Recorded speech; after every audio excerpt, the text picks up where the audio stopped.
This is the Believe in Pro Wrestling podcast. Here's Rick Ucchino and SP3 on the Believe Podcast Network.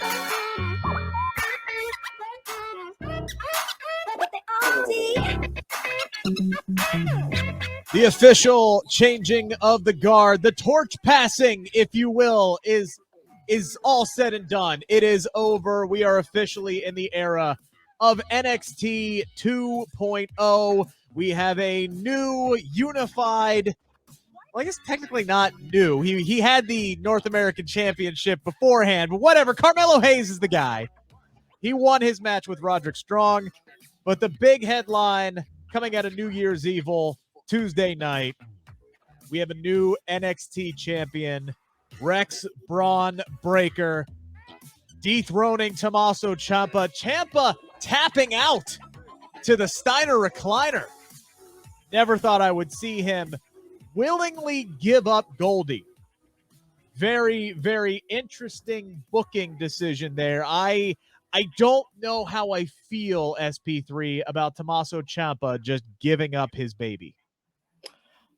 I like it. It puts over Bron Breakker the right way. Like I feel like it's in the same vein as when Ilya Dragunov tapped out Walter. Like, yeah, it takes them down and they're not the monster they've been built up to be, but was it the right thing for the person that they want to, transfer all the heat and all the momentum that they built up for their person on? Does this put them over in the best way possible? And it did. Bron Breakker had his best match ever. Ciampa showed some of the brilliance that has made him one of the best wrestlers in the world. And they had a very good main event and a very good way of passing the torch and starting the 2.0 era with Bron Breakker at the helm. Now, you and I have very different ways of determining what makes a great match. You go into this huge, Meltzer-esque grading system. Me, I go for how many times I audibly scream a swear word. And there were several moments in that match. I think Breakker hit the hardest spear on Tommaso Ciampa in the history of all of WWE. That guy hit him like Ray Lewis would hit a running back in the Super Bowl. He depleted Tommaso Ciampa in this match tonight, and that was only maybe the third hardest hit of the entire match. It was brutal. It was stiff in certain spots. Tommaso got cut above the eye. Personally, I would have liked to have seen Tommaso pass out, but here's the thing. They did do what was right by Breakker, and that's the most important thing for this new version of NXT. You're going to have the NXT purists out there, the fans of the old guard, the old show, the indie style, the darlings, the Johnny Garganos, the Tommaso Ciampas of the world who aren't going to like that. And part of me doesn't like that because it doesn't fit what we have seen out of Tommaso Ciampa throughout his entire run in NXT, especially, that's Goldie, man. You should have to kill him to take that title off of him. And he tapped out. He did pretty much kill him. He hit the double Steiner finishers, the top rope bulldog, which really was the story, which was a botch in the first match that they made the story of that first match. Yes. And they did that very well. Brilliant. I think that the only thing missing that would have made Tommaso Ciampa tapping out mean more is if commentary and the video packages building up this match would have emphasized that this would have been the first time Tommaso Ciampa has ever lost the NXT Championship, because his first reign, he had to relinquish the title. So this was a very important win, but I feel like we would be viewing it at even bigger if commentary would have emphasized that point of it all. And I feel like the tap out finish would have been even more insurmountable. Yes. Like if you had someone like Michael Cole who loves to say, this is history, 1,001 times. He's the type of commentator, and not to take anything away from Big Joseph, who I think did a good job during the main event. Sure. But sometimes when you have someone as experienced at the WWE way of telling a story, I think someone like a Michael Cole would have made a bigger emphasis on this is the first time Tommaso Ciampa has ever lost the NXT Championship, and he's losing by tapping out. That makes it bigger. I don't think a pass out finish would have been as effective, because that's effective in building another match between Ciampa and Breakker, because people could say Breakker didn't really make Ciampa tap out or didn't make Ciampa submit. He didn't pin Ciampa. Ciampa just passed out. That puts over Ciampa, doesn't put over Breakker, which is not the point of this match. This match was to put over Breakker. That was the right finish. From the opening, before the opening bell, when you had Breakker literally go out there and break a giant gold X. Yes. I loved it. First off, I absolutely loved that. Just the imagery and everything involved. They hit you over the head with what was going to happen on this show. Yes. And, speaking to some other people, I knew that, everybody knew Breakker was winning this match. This was the most telegraphed NXT Championship win probably since Sami Zayn at NXT TakeOver or Evolution. I think Samoa Joe beating Karrion Kross was pretty telegraphed. I don't think it was as telegraphed as this one. Like there was a chance they would have used Joe to put over Karrion Kross even more.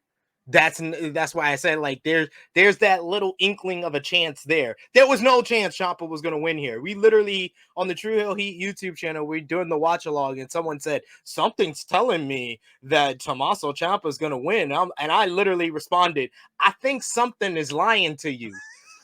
Because there's nothing telling me that Ciampa was going to win this. The only reason why you keep the belt on Ciampa is if you have looked at the body of work of Rex Breakker and go, I still want to call him Rex, Bron Breakker, and say, all right, he's ready. Let's bring him up to the main roster.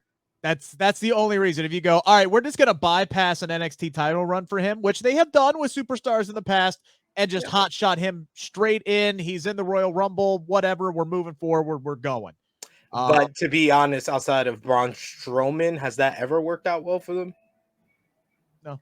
Yeah, exactly. No. So I think they made the right move here. Yeah, no, they did. I think people like myself, we see somebody like Bron Breakker, who is a blue chip, can't miss prospect, but he's still a prospect. He still has some seasoning. This, as you said, was his best match, but there were still parts in the match tonight where you could tell he was still thinking, right? Like it's not all coming naturally to him.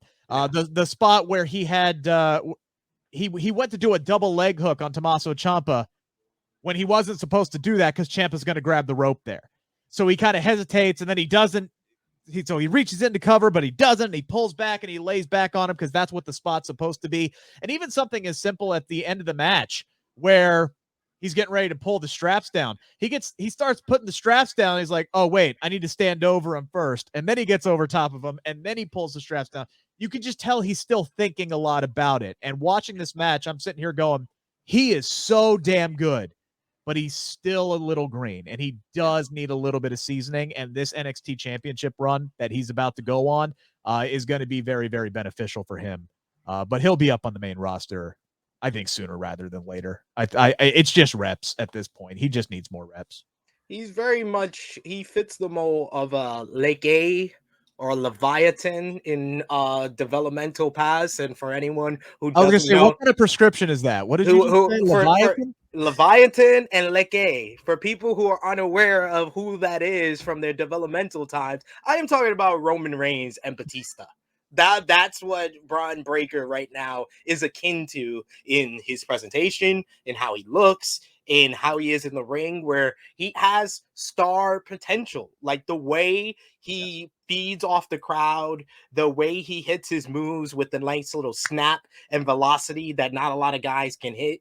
And just look wise, he's top notch, like the head of the class, but he's getting other things. And I really think that his connection with the crowd and the way he responds to the crowd is one of the best things about him for such a young performer. So I'm very happy they made this choice. He's going to continue to grow, and he still has workers on the NXT roster that can get the best out of him. You just have to put him in there with those workers, and please don't put him in there with Encino Man, aka Von Wagner.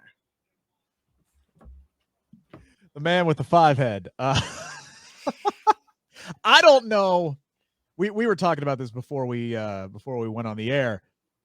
You know, for an NXT 2.0 show, which now it is entirely developmental. So there's going to be ups and downs, and you're never going to get a flawless show, especially when you have so many characters that you're literally just chucking stuff up against the wall and seeing what sticks. Not everything is going to be good. I don't know what the hell Von Wagner said tonight. I don't know what he did. Like, he's just out there, and I'm like, guys, this ain't clicking. It's just not clicking. And maybe he gets better. He just needs more time, more prep, more promo classes. I don't know. They're going to keep putting this guy out there, and they're going to give him every chance to succeed, because that's what this show is all about. But whatever the hell he did tonight, it wasn't clicking, and it was something that broke up an otherwise really good show. We had 3 really good matches tonight, and we had one match that didn't quite click, and we will get there, but it is time, SP3. Are you ready to answer the 5 count? We did have 2 passing of the torch moments tonight. 2 members of the old guard, Tommaso Ciampa and Roderick Strong, lost. We just talked a lot about Bron Breakker, the other guy who was victorious tonight in an absolute banger of an opening match that unified the North American and Cruiserweight Championships, which, let's be honest, that basically just retired the Cruiserweight Championship. Carmelo Hayes does defeat Roderick Strong. If Bron Breakker is your like top 1A prospect, Carmelo Hayes is 1B.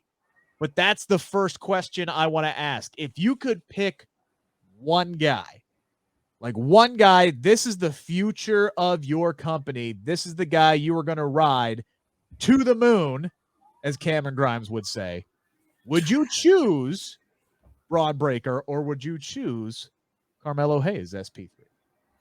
So if I am starting my own promotion, and who would I pick? I would pick Carmelo Hayes, because Carmelo Hayes is the better worker of the two. He's not green. He knows what he's doing in the ring. And I feel like just about anybody on the NXT roster, he can either have an entertaining to a fantastic match against. But if I'm WWE, it's Bron Breakker. Like, this is easy. It's easy day. If I'm any other promotion besides WWE, it's Carmelo Hayes. That's your can't miss blue chip prospect. And he's been like, from where he was as Christian Casanova on the independent scene when I first discovered him back in like 2016, 2017, to where he is now, he has improved so exponentially. It's ridiculous. Like, just in the ring, his timing, his pacing in matches, and just overall his charisma, he just oozes it. And then with Trick Williams by his side, who is by far the most hilarious person in all of WWE right now. Sorry, R-Truth. You got to move over. Trick Williams is the funniest man in WWE right now. That's an act that is great on NXT, while Bron Breakker needs a little bit smoothing of his canvas for a bit. But if I'm WWE, of course, it's Bron Breakker. Yeah, and I couldn't have put it better myself. If I'm looking for a guy that if I'm starting from scratch, you know, you take the best player available, the guy who you think has the highest ceiling. And it is Bron Breakker. It really is. Carmelo Hayes is the guy who's ready right now. If he had lost to Roderick Strong tonight, I wouldn't have been mad, because you could put him on Raw or SmackDown, and that guy's going to shine, and that guy's going to be a main event player sooner rather than later, because you're right, he has everything, and he is ready. I think he's a guy who is ready for the main roster right now. There aren't those spots that I talked about with Bron Breakker where you could tell he's thinking about, okay, I need to do this or I need to do that, or where am I at this certain point in time.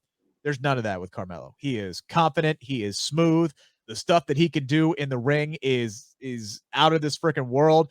The counter off of the superplex that he did, holy, that was one of those moments where I jumped out of my damn chair, because one, I thought he was about to break his freaking neck, which, thank you, Wade Barrett, for bringing that up on commentary, because that was the first thing that I thought of. It was like, how is this man not dead right now? And it's because he is a freaking superior athlete. That is how that works. So them keeping the title on him for right now, great, cool. This guy, first off, has to be in the Royal Rumble this year. I want to see it. I want to see it bad. I want to see him have that kind of like the Bianca Belair type performance in the Royal Rumble this year. But yeah, if I'm gonna have to go with the same answer. We don't agree often, but I'm gonna agree here. If I'm WWE, it's Bron Breakker. If it's anybody else, I'm taking Carmelo Hayes.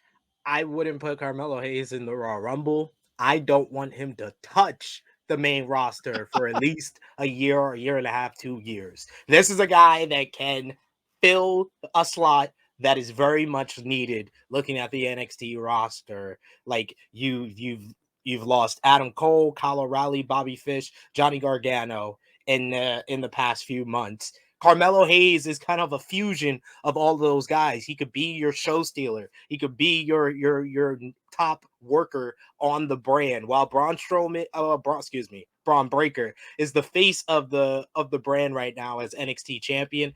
Carmelo Hayes has the perfect spot in being the North American champion and making that the workhorse title, like the Intercontinental title was in the past, like the TNT championship is for AEW. Carmelo Hayes can do that for NXT, and he could become a stalwart, like one of those guys that they build the whole promotion around. With Bron Breakker and Carmelo Hayes, WWE kind of has a Roman Rollins 2.0. So they just have to work on keeping those guys in NXT until they're ready to commit to them becoming those roles on the main roster. Right. And that's, you say all that, and I agree with you, and that sounds great in a bubble. But I'm wondering if any of that really even matters on NXT, because it is truly a developmental brand. It is not about the brand anymore. It's about the superstars. And when they are ready to graduate and Vince says, yep, I want that guy, they're gone. It doesn't matter what the plans are on NXT anymore. So if Carmelo's ready, which, like I said, I think you could plug him into the main roster and he would be good to go right now. Vince also thought he wanted Ricochet and Aleister Black on the main roster. So saying that, like, that's the end all be all. No, it's not realistic. He has shown in the past that he can want somebody from NXT and not know what the hell to do with them. So I rather him build a reputation on NXT. That doesn't mean that Black and Ricochet weren't ready, because they absolutely were. I'm not saying Black, Ricochet, or Hayes are not ready to be on the main roster. I am saying Vince McMahon is not ready and has never been ready for any of those three to be on the main roster. In 2022, the January 4th, 2022, I'm more confident than ever to say that. That's a completely different conversation and a completely different argument that we don't have time to get into on this particular episode. So, as Alton Brown would say, that's for another show. Let's move on to the loser tonight in the main event as we hit to number 2 on our 5 count here. Tommaso Ciampa. He finally did get that second run that we all thought he deserved. Never lost Goldie in the first place, had to relinquish it due to the neck injury. Long time coming. I think it was well over 3 years before he finally got the championship back. And there were a lot of extenuating circumstances that had to go around him getting this title run. He finally gets it. It's obviously a new era in NXT. Bron Breakker's the guy. Where does Tommaso Ciampa now fit in NXT 2.0? Is there still a place for him on this brand? Yeah, there's always going to be a place for him on the brand. Is it a prominent place? Is the better question. I don't know. I don't know what to tell you, because going by the women's equivalent to Tommaso Ciampa, Io Shirai, she's kind of been lost in the shuffle for quite some time. You could say that she wasn't lost in the shuffle in that tag team with Zoe Starks. I will just play you the segment with them in the sushi bar and tell you I think otherwise. So if Tommaso Ciampa is going to be the Fresedo Io Shirai of the men's division, I can see Tommaso Ciampa being happy with just that. I mean, for over a year, like before he won the NXT championship, which was only due to Samoa Joe being out, He was kind of just in a tag team in a random like upper card feud with Timothy Thatcher. So he was kind of in the middle in shuffle. So I could see him getting back into that role. Yeah. But he's the type of guy that I could see them kind of running him through the guys they want to make. He's made Bron Breakker. I could see him going into a feud with Carmelo Hayes. I could see him going into a feud with Tony D. Of course, Grayson Waller. The story already writes itself with Grayson Waller taking out Johnny Gargano and Tommaso Ciampa being able to feud with him next. That just makes a whole lot of sense. So there is feuds and there's stories still to be told with Ciampa on NXT 2.0. Yeah, and they did that too. I mean, yes, he put over Bron Breakker, but don't forget he was the one who put over Karrion Kross when Kross first came in. Yeah. He got squashed. Yeah. He got squashed by Karrion Kross, and that started his meteoric rise through NXT, and then that meteor crashed into a planet once he got to the main roster. Not his fault, one iota. That's another conversation for another day. Maybe we should just do an entire special of NXT superstars that Vince McMahon just effed up. That would be like a 2-hour show. It really would. We need to do like a tier listing of completely ruin their career, completely ruin their WWE run, made them meaningless. I haven't seen them since. Like different tiers like that. I can see that happen. Here's our milk carton category. If you've seen them, please call us if you've seen these people. Check catering, first things first. But no, I agree with you. If there is still a role for Tommaso Ciampa, it is going to be either putting other guys over, or honestly, I could see him going right back into a tag team with Timothy Thatcher. Timothy Thatcher is a guy we have not seen on TV in a while at this point. It would make sense to put him in Imperium. All things considered, that's a match that tonight was really, really good. We're not going to have a whole lot of time to get into it. Fantastic. I thought that was the match of the night for me. It was really, really good. Matt Riddle is quickly becoming one of my favorite people to watch inside the ring. Outside of it, I find him annoying as all hell. I know he is massively over. Occasionally he'll get me to chuckle. What was it? What did he say his fish's name was? A Swim Shady. That popped me on Monday Night Raw. But yeah, that match overall was really, really, really, really good. So if they're not going to put Thatcher in with Imperium, which they could, you could push him right back with Tommaso Ciampa. But when it comes to Ciampa, man, and I've talked to him about this before, he does want to do some other cool shit on the main roster. With him, it's all about the schedule. Yeah. There's no reason why he can't be a part-time main roster performer. And I'll go with the one image tonight that got me more excited than anything, and that was just seeing AJ Styles and Tommaso Ciampa in the same damn screen at the same damn time. Give me that. If you're going to put those two guys on the screen together, you got to follow through on that at some point, some way, somehow. I would like to see Ciampa get a little bit of a run on the main roster, whether it's on SmackDown, whether it's on Raw, and just let this man run down his bucket list of guys. Let him wrestle Rey Mysterio on Raw. For the love of God, that's like, outside of The Undertaker, that's like the top dude he wants to wrestle. Let him wrestle him. Who gives a crap? It would just be good. You don't have to push the man to the moon. Just let him go have some killer matches. I know that's not their MO, especially on SmackDown. They don't let people wrestle a whole lot on those shows unless it's a time-filling gauntlet match. Especially for someone who's not a draw, and you're telling me they're going to have a part-time schedule. I'm sorry. I don't see that happening. I think that either Ciampa is going to have to make a change to what he wants and understand that for the things that he wants to accomplish, yes, he's going to have to do a full-time schedule on the main roster. Now, if he's willing to change the way he's thinking and do that, I'm all for everything you're saying here. But if you're putting that on the basis of WWE agreeing for Tommaso Ciampa, a guy that has not a draw on even NXT. Honestly, when you look at the numbers for them, I don't see them be willing to give him a part-time schedule. Oh no, you're right there.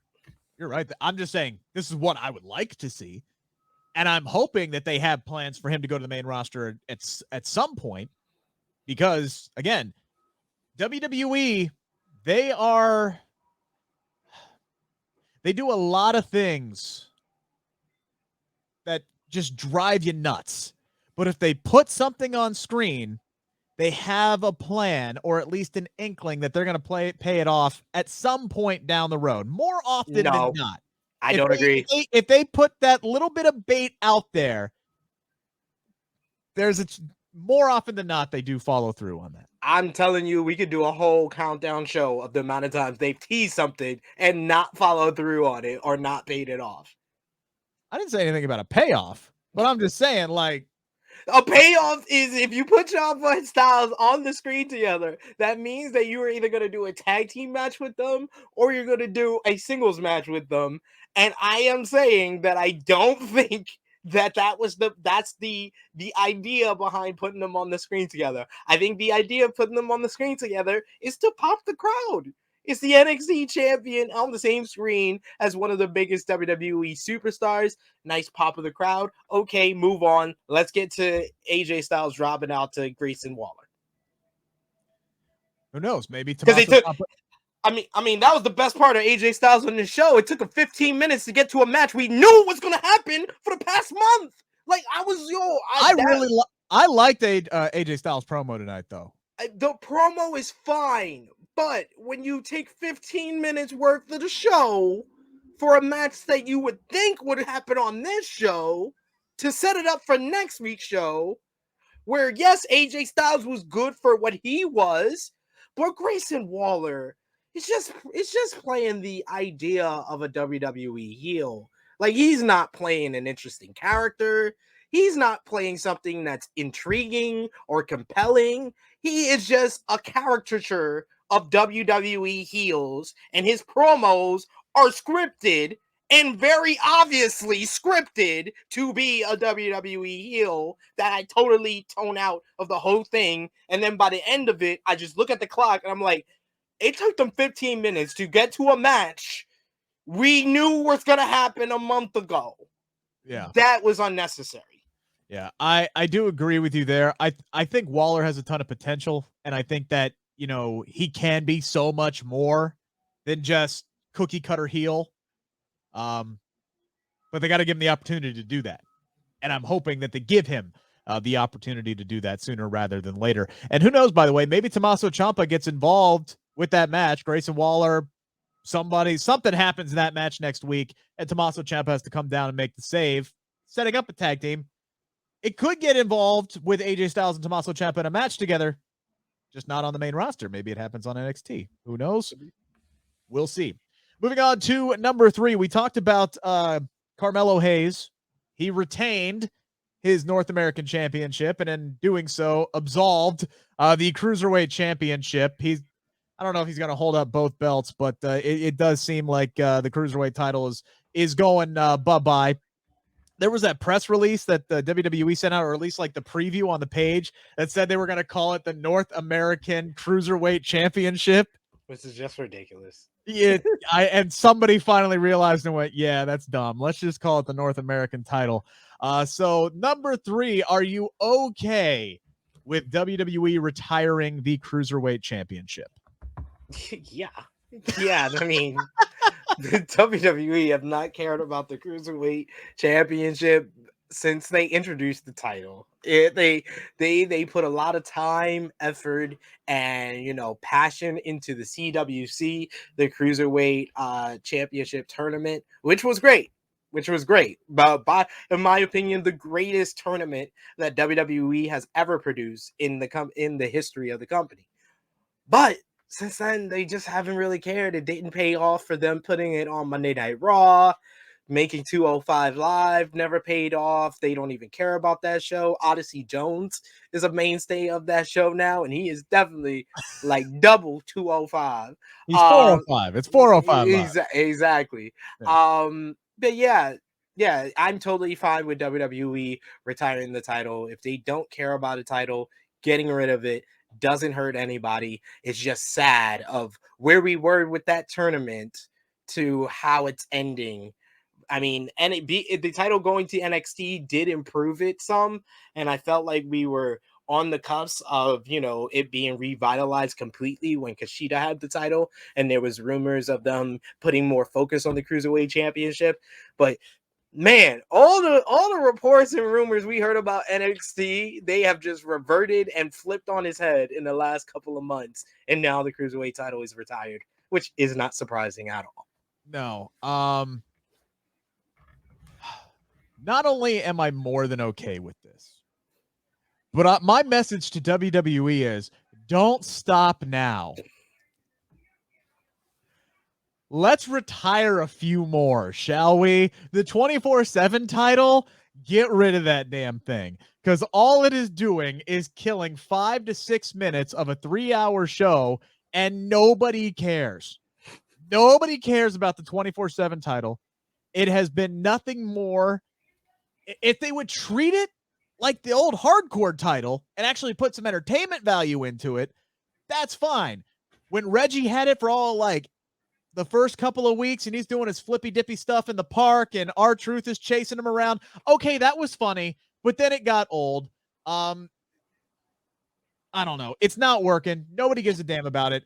Get rid of that trucking thing. I would also not retire, but I would consolidate the men's tag team titles because I don't believe that they need 2 sets of men's tag team titles on the main roster anymore. They can be floating championships just like the women's tag team titles. WWE has way too many championships across all the board. I think they could get rid of a couple more. Yeah. And then maybe you could find time to introduce a women's secondary title, which is something that you desperately need right now. Maybe not so much anymore, though, because you only have 17 women on the main roster at the moment. That's what I was like. I was like, that's interesting because I definitely don't think they need another women's champion, because you said a secondary women's title without getting rid of the secondary women's title that they don't care about right now, the women's tag team titles. Yeah. Sorry, that was an old argument that I made back when they had like 30 plus women on the main roster and you had really talented women like Ember Moon just sitting there doing nothing. I kind of forgot. It just blew out of my head that, yeah, they don't have a whole lot of women on the main roster at this point anymore. Maybe they're about to get another one or a few more because I'm wondering what they do now with Raquel Gonzalez after tonight's triple threat match, where Mandy Rose did retain the NXT Women's Championship. I'll ask you this in a 2-parter. Were you surprised that Mandy retained the title, and are you okay with the fact that she won this triple threat matchup with Raquel Gonzalez and Cora Jade tonight? Yeah, I think it was the right call. I think Mandy Rose is the person that you could see that are kind of building the division around, which she is a very strong character, but this kind of goes against what the NXT Women's Division was kind of built on. I mean, in a lot of ways, the NXT Women's Division was built on Paige and Emma stealing the show in the finals of the first ever championship tournament, and then at a rival. Then from there, it was Charlotte and Natalya stealing the show at the first ever takeover, which put Charlotte on the map.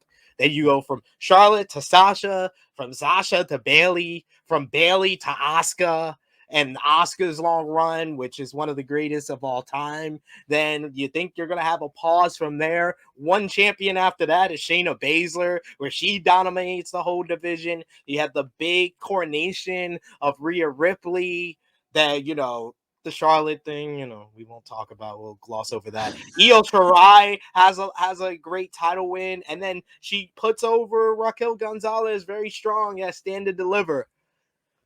But man, oh man, how far has this division gone since then? Like a year ago at TakeOver Vengeance Day, Toni Storm jumps from NXT UK to NXT.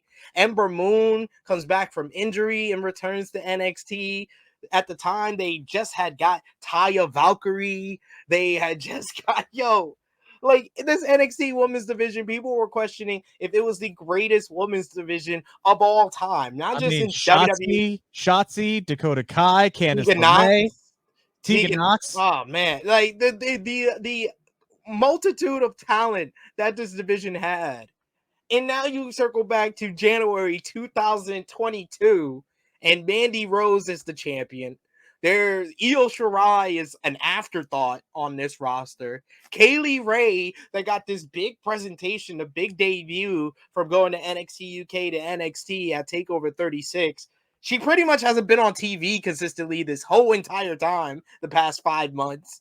Like, and when you look at it, but those two and Dakota Kai are best workers, and they don't even consistently be on this damn show. They are focusing more on Mandy Rose and Toxic Attraction because, like I said yesterday, they got the titties. They got the titties, so they like the titties and the ass and the ass and the titties. That's what draws for WWE and their women's division. That's their focus for the NXT women's division right now. Do I agree with it? No, but I think they did make the right call of putting the title on Mandy Rose here. I will agree with you in the sense that, yes, Mandy retaining does make a lot of sense, and it's for two very, very specific reasons for me. One, Cora Jade's not ready. Yes. I know she is getting over with the crowd, and she has this great personality. Her not to interrupt you, but I'm sorry. We should not be judging crowd responses from the CWC crowd.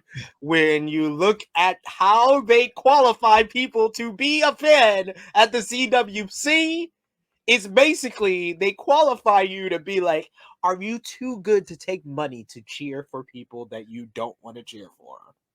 Basically. So to say that Cora Jade is getting over with the crowd is to assume that these crowd responses are actually genuine responses.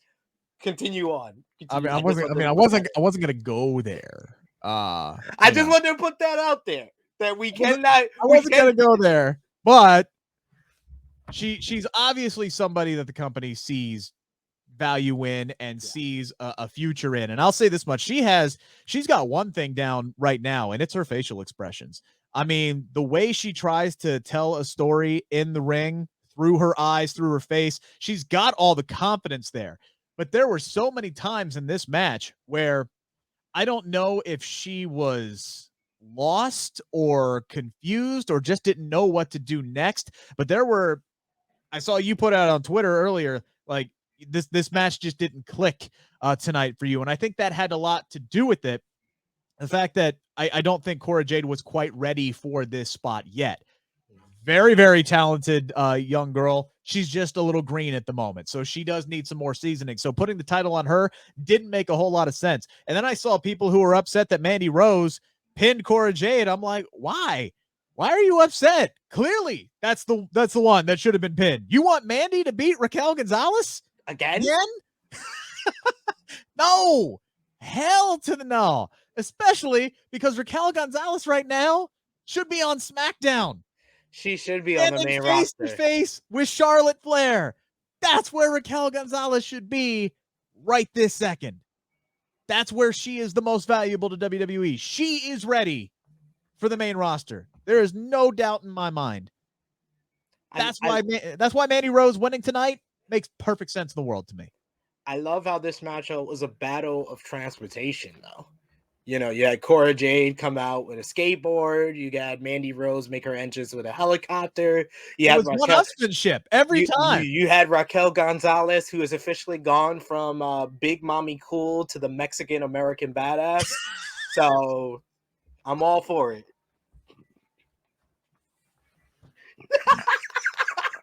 I broke Rick, ladies and gentlemen. I'm happy. Mexican American Badass. I was coming up with some good ones watching. The NXT is like the best show to come up with like stand-up material for some of these characters. Like, because when they debuted Wendy Chu, when they finally introduced her, and then she said some line, and I was like, I realized it was like epiphany. It's like two things came together. I was like, Wendy Chu is WWE's Aquafina. Like, I just saw Shang-Chi, and then she said the line. I was like, that's exactly what Aquafina would say in Shang-Chi. So I was like, I will say this much. That woman's my spirit animal. That just chilling back, sleeping, relaxing, like just showing up to work and just being as lazy as hell. That's who I wish I could be. Like, I can't be that. But damn it, that woman is living her best life. And I guess we're going to see her wrestle. What I want to see next week, I want to see her asleep on the ring apron for the entire match. That'd be great. And then That's it. She wakes up, the other partner is like down on the ground. She's the only one that can tag in. She probably wakes up and gets tagged in. And then immediately just gets knocked out. Just knocked unconscious. I will say one thing that is not clicking for me as far as this new women's division. What is Tiffany? What the hell? Tiffany Stratton? Yeah, what is this? What is this character?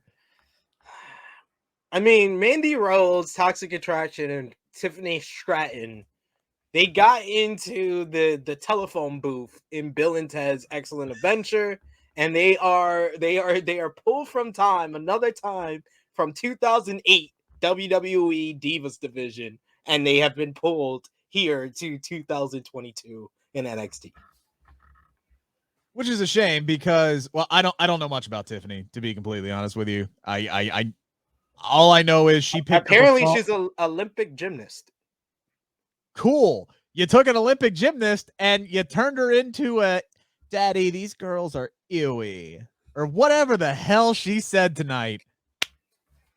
What the just no. Who did they give the ewy lines to? Eva Marie. You are having grown-ass women say ewy on national television. Yep, because that's what WWE does. No one talks like that unless they're 6. It's annoying. It's annoying to me. All right, a fun one to close out the show as we close out the 5 count here. We have seen a multitude of main roster stars make their way back into NXT recently. We saw Kevin Owens do it for a brief stint. Obviously, Samoa Joe came back. Most recently, Matt Riddle, and now AJ Styles. So I will ask you, SP3, if you could pluck one superstar from the main roster to have a guest appearance in NXT, who would you choose? Either Seth Rollins or Ricochet. Ooh. Seth Rollins, because he has the history, he has the star power, and there's a lot of interesting stories that can be told with Seth Rollins on NXT. And plus, he's different from what we have right now with AJ Styles and Riddle, is that he's a heel, and he can mix it up with some of the babyface that are less experienced, like Bron Breakker, and feud with those guys and get those guys better. Ricochet, on the other hand, is someone that can make do with a run in NXT in the same way as Cesaro in the past, where Cesaro was lost in the shuffle on the main roster. He goes to NXT. He has a spectacular feud with Sami Zayn, which really revitalizes his career on the main roster. He gets into the Elimination Chamber for the WWE Championship. He eventually wins the Andre the Giant Memorial Battle Royal. He's in like the Intercontinental title scene, and all of that goes back to that feud with Sami Zayn on NXT. So Ricochet is the type of person that right now, yeah, he's lost in the shuffle on the main roster, but if he goes to NXT and he's still in the show with Carmelo Hayes, he can have a great match with a Grayson Waller. He can have a great match with a Bron Breakker of the world. Those type of guys, he can come back to the main roster and they'd be like, you did good by us by putting these guys over on NXT. We're going to give you more of an opportunity here. So those would be my 2 top choices. Now I want to see Carmelo Hayes and Ricochet in a match. I just thought of that. As I was talking, I just thought that's the number one match I would want if you do make Ricochet make a guest appearance. It has to be against Carmelo Hayes with Trick Williams on the outside, as Carmelo Hayes has Ricochet in like a crossface. He's like,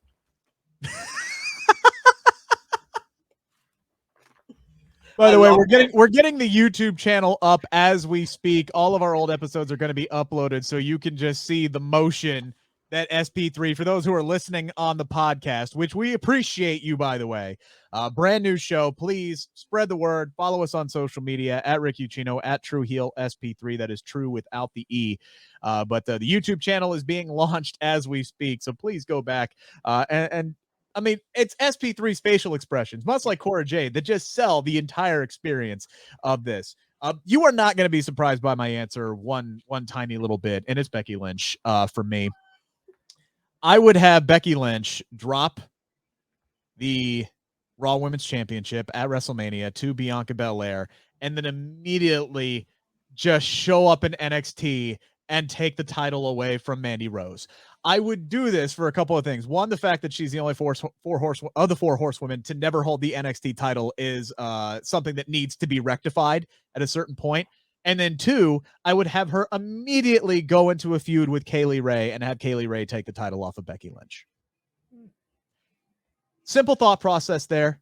Because Becky Lynch, it's going to be very interesting to see what she does when she does lose that championship. Because this character now has become all about everything that she used to be against, which is staying on top at all costs and squashing everybody underneath her. And she has that title is everything. She's basically Gollum in Lord of the Rings. Like, that is her precious. So what happens when she loses that? I'm very interested to see that. I think a brief little run in NXT could be really, really cool, especially if we do get Kaylee Ray and Becky Lynch at some point. So that would be my answer. I would say Cesaro, but we've seen it already, as you brought up. So, there's a couple other people I could throw in there, but that would be the one for me. No surprise there. The Becky Lynch guy says put Becky Lynch in NXT. But the fact Homer. I don't hide the fact. I don't. I display my what do they call them? My stanhood proudly. We do appreciate you guys again joining us here. We're going to be back tomorrow because we got another big show, AEW Dynamite. Yes. You got to break it all down. Yes, and I'm going to be on 2 hours of sleep from watching New Japan Pro Wrestling, Wrestle Kingdom. Don't talk to me about lack of sleep, okay?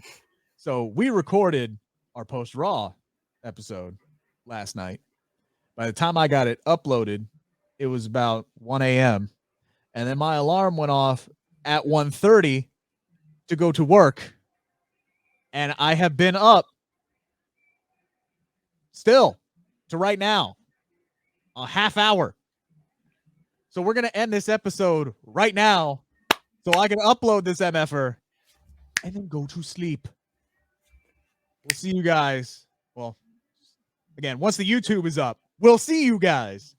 But you can hear us again tomorrow right here on the Believe in Pro Wrestling podcast on the Believe Podcast Network, available wherever you get your damn podcasts. And once again, we appreciate you sticking around with us. Have a great day, everybody.